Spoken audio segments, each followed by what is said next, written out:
DK Suresh ಹೆಸರಿನಲ್ಲೂ ಕೂಡ ಮಹಾ ವಂಚನೆ. ರಿಪಬ್ಲಿಕ್ ಕನ್ನಡದಲ್ಲಿ ಸ್ಫೋಟಕ ಆಡಿಯೋ. ಐಶ್ವರ್ಯ ವಂಚನೆ ಕೇಸ್ಗೆ ಈಗ ಬಿಗ್ ಟ್ವಿಸ್ಟ್. ನೋಡಿ ಎಂತೆಂತ ಮೋಸ ಮಾಡಿದ್ದಾರೆ ಅಂತ. ಡಿಕೆ ಸುರೇಶ್ ಅವರ ಧ್ವನಿಯಲ್ಲಿ ಮೋಸ ಮಾಡಿದ್ರ ನಟ ಧರ್ಮ ಮಾತು ನಂಬಿ ವನಿತಾ ಅನ್ನುವಂತ ಮಹಿಳೆ ಮೋಸ ಹೋದ್ರ. ವನಿತಾ ಜೊತೆ ಧರ್ಮ ಮಾತನಾಡಿದ್ರು ಎನ್ನಲಾದ ಆಡಿಯೋ ಡಿಕೆ ಸುರೇಶ್ ಅವರ ಧ್ವನಿಯನ್ನೇ ಅನುಕರಿಸಿ ಮೋಸ ಮಾಡಿದ್ರ. ಹಾಗಾದ್ರೆ ಧರ್ಮ ಅವರು ಆಡಿಯೋ ನಿಮ್ಮ ರಿಪಬ್ಲಿಕ್ ಕನ್ನಡದಲ್ಲಿ ವೀಕ್ಷಕರೇ ಹೆಂಗೆಲ್ಲ ಮೋಸ ಮಾಡ್ತಾರೆ ನೋಡಿ. ಹಲೋ ಹಲೋ ಹೇಳೋ. ವನಿತಾ ನೀನ್ ಯಾಕೆ ಈ ತರ ಮಾಡ್ತಿದ್ಯಾ? ಏನ್ ನಿಂಗೆ ಅರ್ಥ ಆಗ್ತಾ ಇಲ್ವಾ? ನಾನು ಏನು ಮಾಡ್ತಿಲ್ಲ. ಒಂದ್ ನಿಮಿಷ ಕೇಳು. FIR ಆಗಿದೆ, ಮಿಕ್ಕಿರೋದ್ ನನಗೆ ಗೊತ್ತಿಲ್ಲ. ನಾನು ಏನ್ ಸ್ಟಾಪ್ ಮಾಡ್ಬೇಕಂದ್ರು ನಾನು ದುಡ್ಡು ಕೊಡ್ಲೇಬೇಕು. ಐಶು ನೀನ್ ಬಾ, ಆಗಲ್ಲ. ಇವತ್ತು ಬಾ, ನಾನು ಏನ್ ಬೇಕೋ ನಾನು ಅದನ್ನ ಸ್ಟೆಪ್ಸ್ ತಗೊಂಡು ಅದನ್ನ ಸ್ಟಾಪ್ ಮಾಡಿಸಿ ನಾನೇ ಬೇಕಾದ್ರೆ ಮೀಡಿಯಾದಲ್ಲಿ ಮಾತಾಡ್ತೀನಿ. ಅಲ್ಲಿ ತನಕ ಆಗಲ್ಲ ಐಶು. ನೀನ್ ಇಷ್ಟು ಮಾಡೋ ಬದಲು ದುಡ್ಡು ತಗೊಂಬಾ.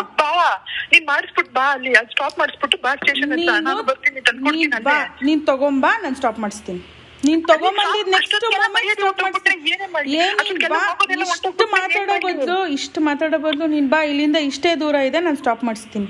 ನೀನ್ ದುಡ್ಡು ತಗೊಂಬ, ಸ್ಟಾಪ್ ಮಾಡಿಸ್ತೀನಿ. ಬಾ.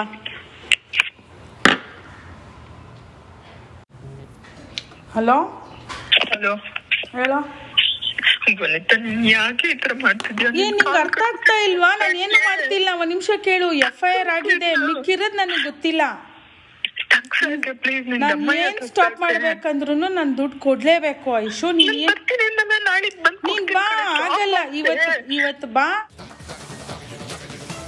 ಅಪ್ಡೇಟ್ ಪಡ್ಕೊಂಡು ನಮ್ಮ ಪ್ರತಿನಿಧಿ ನಾಗರಾಜ್ ಕನೆಕ್ಟ್ ಆಗಿದ್ದಾರೆ. ನಾಗರಾಜ್, ಈ ಪ್ರಕರಣದಲ್ಲಿ ಡಿಕೆ ಸುರೇಶ್ ಅವರ ಧ್ವನಿಯನ್ನ ಅನುಕರಿಸಿ ಮೋಸ ಮಾಡಲಾಯಿತು ಅನ್ನುವಂಥದ್ದು ಆ ಆ್ಯಂಗಲ್ ಏನು, ಜೊತೆಗೆ ನೀನು ಬಾ, ನಾನು ಇದನ್ನ ಮೀಡಿಯಾದಿಂದ ವಾಪಸ್ ತಗೊಳ್ತೀನಿ, ನಾನೇ ಮೀಡಿಯಾ ಎದುರುಗಡೆ ಬಂದು ಎಲ್ಲ ಹೇಳ್ತೀನಿ ಅಂತ ವನಿತಾ ಅವ್ರು ಹೇಳ್ತಾ ಇರುವಂಥದ್ದು, ಇದೆಲ್ಲದ್ರ ಬಗ್ಗೆ ಇನ್ನಷ್ಟು ಡೀಟೇಲ್ಸ್ ಕೊಡಿ.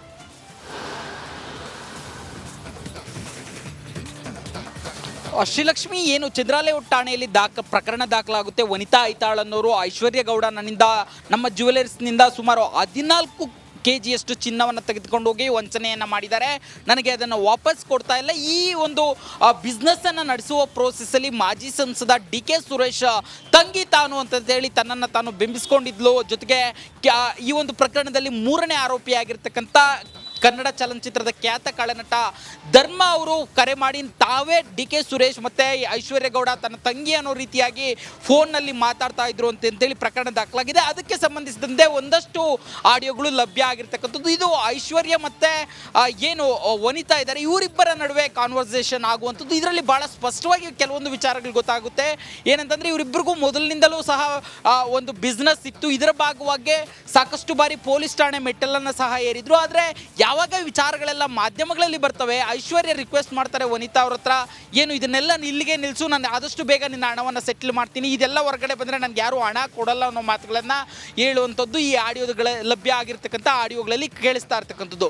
ಜೊತೆಗೆ ಇನ್ನೊಂದು ಏನು ಡಿಕೆ ಸುರೇಶ್ ಹೆಸರಲ್ಲಿ ಮಾತಾಡಿದ್ದಾರೆ ಆಕ್ಟರ್ ಧರ್ಮ ಅನ್ನೋ ಆಡಿಯೋ ಕೂಡ ಲಭ್ಯ ಆಗಿದ್ದು, ಧರ್ಮಗೂ ಈ ಒಂದು ಪ್ರಕರಣಕ್ಕೂ ನೇರವಾದ ಲಿಂಕ್ ಇದೆ ಅಂತೇಳಿ ಈ ಒಂದು ಅನ್ವೆರಿಫೈಡ್ ಆಡಿಯೋ ಏನು ಸಿಕ್ಕಿದೆ ಇದರಿಂದ ಭಾಳ ಸ್ಪಷ್ಟವಾಗಿ ಗೊತ್ತಾಗ್ತಾ ಇರ್ತಕ್ಕಂಥದ್ದು. ಯಾಕಂತಂದರೆ ಧರ್ಮ ಅವರು ಈ ಒಂದು ಘಟನೆ ಬೆಳಕಿಗೆ ಬಂದ ಕೂಡಲೇ ಮಾತಾಡ್ತಾ, ಈ ಒಂದು ಪ್ರಕರಣಕ್ಕೂ ನನಗೂ ಯಾವುದೇ ರೀತಿಯ ಸಂಬಂಧ ಇಲ್ಲ, ಕೇವಲ ನಾನು ಅವ್ರ ಅಂಗಡಿಯಲ್ಲಿ 8 ಲಕ್ಷದ ಚಿನ್ನವನ್ನು ಖರೀದಿ ಮಾಡಿದ್ದೆ, ಅದು ಬಿಟ್ಟರೆ ನನಗೆ ಯಾವುದೇ ರೀತಿಯ ಒಂದು ವಂಚನೆಯಲ್ಲಿ ಭಾಗ ಇಲ್ಲ ಅನ್ನೋ ಮಾತುಗಳನ್ನು ಆಕ್ಟರ್ ಧರ್ಮ ಹೇಳಿದ್ರು. ಆದರೆ ಈ ಒಂದು ಅನ್ವೆರಿಫೈಡ್ ಆಡಿಯೋ ಏನು ಸಿಕ್ಕಿದೆ ಇವುಗಳನ್ನು ಗಮನಿಸ್ತಾ ಇದ್ರೆ ಬಹಳ ಸ್ಪಷ್ಟವಾಗಿ ಗೊತ್ತಾಗುತ್ತೆ ನಟ ಧರ್ಮಗೂ ಈ ಒಂದು ವಂಚನೆ ಪ್ರಕರಣದಲ್ಲಿ ಭಾಗ ಇದೆಯಾ ಅನ್ನೋ ಒಂದು ಅನುಮಾನ ದೊಡ್ಡ ಮಟ್ಟದಲ್ಲಿ ಶುರುವಾಗ್ತಾ ಇರ್ತಕ್ಕಂಥದ್ದು. ಶ್ರೀಲಕ್ಷ್ಮಿ, ರೈಟ್, ದಯವಿಟ್ಟು ಹಾಗೆ ಸಂಪರ್ಕದಲ್ಲಿರಿ ನಾಗರಾಜ್.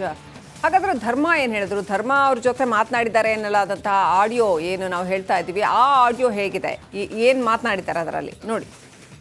Hello hello.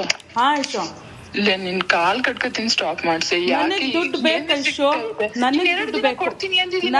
ಆಗಲ್ಲ, ನಾನು ಕೊಟ್ಟಿಲ್ಲ ಅಂದ್ರೆ ಮಾಡು. 2 ದಿನ ಕೊಟ್ಟಿಲ್ಲ ನನಗೆ ಇವಾಗ ಫಸ್ಟ್ ಇವಾಗ ದುಡ್ಡು ತಂದಿಡು ಐಶು. ನಾನು ಕಷ್ಟಪಟ್ಟು ತಂದಿರೋ ದುಡ್ಡು 2 ದಿನದಲ್ಲಿ ಮಾಡ್ತೀನಿ ಅಂದಲ್ಲ. 2 ದಿನದಲ್ಲಿ ನಾನು ಮಾಡಿಲ್ಲ ಅಂದ್ರೆ ನೀನ್ ಏನ್ ಬೇಕಾದ್ರೂ ಅರ್ಧ ತರ್ಸಿ. ಇವಾಗ ನಿನ್ನ ಹತ್ರ ಇದೆ, ಕನೆಕ್ಟ್ ಇದೆ ತಾನೇ, ನೀನ್ ಮಾಡ್ಸು. ಇಲ್ಲ ಡಿಕೆ ಸುರೇಶ್ ಇದಾರೆ ತಾನೇ, ಡಿಕೆ ಸುರೇಶ್ ಹತ್ರ ತರ್ಸು. ಒಂದನ್ನು ಈಚೆ ಬರುತ್ತೆ ಕಡೆ, ನನ್ಗೆ ನಾನ್ ಸಾಯ್ಬೇಕಾಗುತ್ತೆ. ನೋಡು, ನೀನು ಸಾಯೋದು ಅದು ಇದು ಐಶು ಇನ್ 2 ದಿನ ಮಾಡ್ಸು. ಇನ್ 2 ದಿನದಲ್ಲಿ ನಾನು ಕೊಟ್ಟಿಲ್ಲ ಅಂದ್ರೆ ನೀನ್ ಕೇಳು. ನೀನ್ ಇದೇ ಕೆಲಸ ಮಾಡಿ ಇನ್ 2 ದಿನದಲ್ಲಿ. ನೋಡು ನಾನು ಕೆಲಸ ಮಾಡಕ್ಕಿಲ್ಲ ಐಶು. ನನಗೆ ಈ ಕೆಲಸ ಮಾಡಬಾರ್ದಂತಾನೆ 1 ತಿಂಗಳಿಂದ ಹೇಳ್ತಾನೆ ಇದೀನಿ. 2 ದಿನಕ್ಕೆ ಆಗಲ್ಲ ಇವಾಗ ಆಯ್ತು.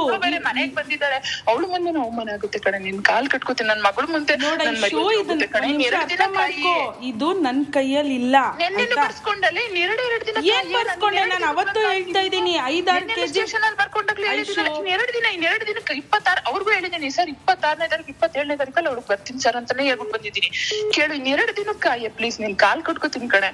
ಇನ್ 2 ದಿನಕ್ಕೆ ನಾನು ಮಾಡಿಲ್ಲ ಅಂದ್ರೆ ನೀನ್ ಇದೇ ಕೆಲಸ ಮಾಡೆ ಪ್ಲೀಸ್. ನಿಮಿಷ ಕೇಳು. ನೋಡು, ನೀನ್ ಇಷ್ಟು ಪ್ಲೀಸ್ ಅದು ಇದು ಅಂತ ಮಾತಾಡ್ಬೇಡ. ನಾನ್ ನಿನ್ಗೆ 1 ತಿಂಗಳಿಂದ ಹೇಳ್ತಾ ಇದೀನಿ ತಾನೆ ಐಶು, ಪ್ಲೀಸ್ 5-6 ಕೆಜಿ ರೆಡಿ ಮಾಡ್ಕೊಡಕ್ ಆಗಿಲ್ವಾ? ನಂದು ಶೋರೂಮ್ ಅಲ್ಲಿ 3 ಕೊಟ್ಟ ಕಣೆ. ನಾನು ಅದನ್ನೇ ನೆನ್ನೆಯಿಂದ ಬೇರೆ ಏನೇನೋ ಮಾಡ್ತಾ ಇದ್ದೀನಿ ಕೆಲ್ಸನ. ನೆನ್ನೆಯಿಂದ ಸಿಕ್ಕಾಪಟ್ಟೆ ಕೆಲಸ ಮಾಡಿದ್ದೀನಿ ಇದಕ್ಕೋಸ್ಕರನೇ. ನೀನ್ ಮಾಡ್ತಿರೋದು ಹೆಂಗ್ ಅನ್ಸ್ತಾ ಇದೆ ಅಂತಂದ್ರೆ 1 ರೂಪಾಯಿ ಕೊಡ್ಬಾರ್ದು ಅಂತ ಮಾಡ್ತಾ ಇದೆಯಾ ಅನ್ನೋ ತರಾನೇ ಅನ್ಸ್ತಾ ಇದೆ. ನಂದು ಇಲ್ಲ ಕಣವ್ವ, ಆತರ ಏನಿಲ್ಲ ಕಣವ್ವ. ನಾನ್ ನಿಜವಾಗ್ಲೂ ಮೊನ್ನೆಯಿಂದ ಸಿಕ್ಕಾಬಟ್ಟೆ ಬೇರೆನೆ ಏನೋ ಮಾಡಿದೀನಿ. ಇನ್ 2 ದಿನಕ್ಕೆ ನಿಜವಾಗ್ಲೂ ನನ್ಗೆ ಆಗುತ್ತೆ. ನೀನು ಮಾಡೇ ಮಾಡ್ಕೊಡ್ತೀನಿ. ಸಿಗ್ಬೋದು ನೀನ್ ಮೊನ್ನೆ ಬಂದ್ ಮಾತಾಡ್ಕೊಂಡು ಹೋದ್ವಲ್ಲ, ಅಷ್ಟ್ ಮಾಡೇ ಮಾಡಿಸ್ತೀನಿ. ನೋಡು, 10 ಕೋಟಿ ಇದೆ ಐಶು, ನಿನಗೆ ಗೊತ್ತು ಚೆನ್ನಾಗಿ. 4 ನಾನು ವಹಿಸ್ಕೋತೀನಿ. ಇನ್ ಮಿಕ್ಕಿದೇನಿದೆ ಏನಕ್ಕೆ ಸುಳ್ಳು ಹೇಳಿದ್ಯಾ ಪೊಲೀಸ್ ಅವ್ರ ಹತ್ರ 3 ಕೋಟಿ 4 ಕೋಟಿ ಅಂತ? ಯಾರ ಹತ್ರ? ಪೊಲೀಸ್ ಅವ್ರ ಹತ್ರ 3 ಕೋಟಿ 4 ಕೋಟಿ ಕೊಡ್ಬೇಕಷ್ಟೇ. ನಾನ್ ನಿನ್ನ ಹತ್ರ ಎಷ್ಟ್ ಸರಿ ಮಾತಾಡಿದ್ದೀನಿ ಕುತ್ಕೊಂಡು. ನೀನ್ ನನ್ಗೆ ಏನಂತ ಹೇಳಿದ್ಯಾ? ನೋಡು, ನನ್ಗೆ ಏನ್ ಲಾಸ್ ಆಗುತ್ತೆ ಅದನ್ನ ಬಿಡು, ಇನ್ ಮಿಕ್ಕಿದೇನೈತೆ ನಾನು ಫೈನಲ್ ಮಾಡ್ಕೊಂತ ಇವ್ರ ಮಾತನ್ನ ನೀನ್ ಯಾಕೆ ಪದೇ ಕೇಳ್ತೀನಿ? ಅಲ್ಲ ಶೋ, ಇವತ್ತು 10 ಕೋಟಿ ಇರೋದು 14 ಕೋಟಿ ಆಗಿದೆ. ನಾನು ಕೋಟಿನೇ ಕೊಡ್ತೀನಿ ತಾಯಿ. ನಾನ್ ನಿಂಗೆ ಅದೇ ಅಂದಿರೋದು. 10 ಕೊಡೋದು, 4 ಅಲ್ಲಿ ವಹಿಸ್ಕೊಡೋದು, ಇನ್ ಮಿಕ್ಕಿದೇನಿದೆ ನೀನ್ ಕೊಡ್ತೀನಿ ಅಂತಾನೆ ನಾನು ನಿಂಗೆ ಹೇಳ್ತಾ ಇದ್ದೀನಿ. ನೀನ್ ಈ ಕೆಲಸ ಮಾಡಿ ಮರ್ಯಾದೆ ಹೋಯ್ತು ಅಂದ್ರೆ ನಾನು ಒಬ್ಳೆ ಅಲ್ಲ. ನಾನು ಹೇಳ್ತಾ ಇದ್ದೀನಿ, ದೀವಾರಲ್ಲೂ ಕುತ್ಕೊಂಡು ಏನಂದೆ ಐಶು, ನಾನು ಒಬ್ಳೆ ಇಲ್ಲ ಐಶು, ನನ್ ಕೈ ಮೀರೋಗಿದೆ. ಆಯ್ತು, ಈಗ ನೀನ್ 1 ನಿಮಿಷ ಇನ್ 2 ದಿನಕ್ಕೋಸ್ಕರ ಯಾಕೆ ಇಷ್ಟು ಮುಂದುವರೆದಿದ್ಯಾ? ಇಬ್ರದು ನಂದ್ ಮರ್ಯಾದೆ ಹೋದ್ರೆ ನಾನು ಏನ್ ಮಾಡ್ಲಿ? ಎಲ್ಲಿಂದ ತಂದ್ಕೊಟ್ಟಿ? ಈಗ ಯಾರ ಹತ್ರನೋ ಕೈ ಕಲ್ ಧರ್ಮಂಗ್ ಹೇಳು, ಬೇವರ್ಸಿ ಅವನೇ ತಾನೇ ಸುರೇಶ್ ನೇಮಲ್ಲಿ ಮಾತಾಡಿದ್ದು. ಕೊಡ್ತಾರೆ ನನ್ಗೆ ಇನ್ 2 ದಿನದಲ್ಲಿ. ಇನ್ ಯಾರು ಕೊಡ್ತಾರೆ? ಅವ್ರ ಏನಾರು ನೋಡ್ಬಿಟ್ರೆ ನನ್ಗೆ ಎಲ್ಲೇ ದುಡ್ಡು ಕೊಡ್ತಾರೆ ಅವರು? ಕೈ ಕಾಲ್ ಕಟ್ಟಿ ಯಾರಿಗೋ ಹಿಂಸೆ ಮಾಡಿ. ಮೀಡಿಯಾಗೆಲ್ಲ ನಾನು ಹೇಳಿಲ್ಲ ಕೇಳು, ಮೀಡಿಯಾಗೆಲ್ಲ ನಾನು ಹೇಳಿಲ್ಲ, ನಾನೇನು ಮಾಡಿಲ್ಲ. ಮಾಡ್ಸು ಪ್ಲೀಸ್. ನೀನ್ ಸ್ಟಾಪ್ ಮಾಡಿಲ್ಲ ಅಂದ್ರೆ ನಾನು ಏನ್ ಮಾಡ್ಲಿ ಹೇಳು?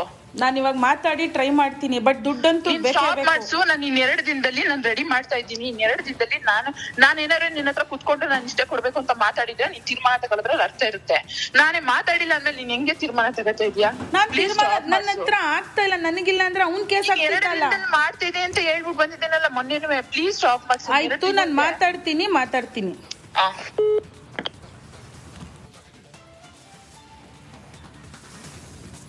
ಸೊ ಈ ಆಡಿಯೋದಲ್ಲಿ ಕ್ಲಿಯರ್ ಆಗಿ ವನಿತಾ ಅವರು ಹೇಳ್ತಾರೆ, ಐಶ್ವರ್ಯ ಅವ್ರಿಗೆ ಧರ್ಮ ಅವ್ರಿಗೆ ಹೇಳು, ಅವರೇ ತಾನೇ DK ಸುರೇಶ್ ಅವರ ಧ್ವನಿಯಲ್ಲಿ ಮಾತನಾಡಿದ್ದು ಅಂತ ಕ್ಲಿಯರ್ ಆಗಿ ಹೇಳ್ತಾರೆ. ಸೊ ಹಾಗಾದರೆ ಧರ್ಮ ಅವರು DK ಸುರೇಶ್ ಅವರ ಧ್ವನಿಯಲ್ಲಿ ಮಾತನಾಡಿ ವಂಚನೆಗೆ ಸಹಾಯ ಮಾಡಿದ್ರಾ ಅನ್ನೋ ಪ್ರಶ್ನೆ ಕೂಡ ಬರುತ್ತೆ. ಐಶ್ವರ್ಯ ಗೌಡ ಅವ್ರಿಗೆ ಸಹಾಯ ಮಾಡೋದಕ್ಕೆ ಅಂತ ಏನಾದರೂ ಈ ವನಿತಾ ಅವ್ರ ಜೊತೆ DK ಸುರೇಶ್ ಅವರ ಧ್ವನಿಯಲ್ಲಿ ಮಾತನಾಡಿದ್ರಾ ಧರ್ಮ ಅವರು? ಕಲೆಯನ್ನು ಈ ರೀತಿ ದುರುಪಯೋಗ ಪಡಿಸ್ಕೊಳ್ತಾರಾ ಅನ್ನೋಂಥ ಪ್ರಶ್ನೆಗಳೆಲ್ಲವೂ ಕೂಡ ಹೇಳುತ್ತೆ.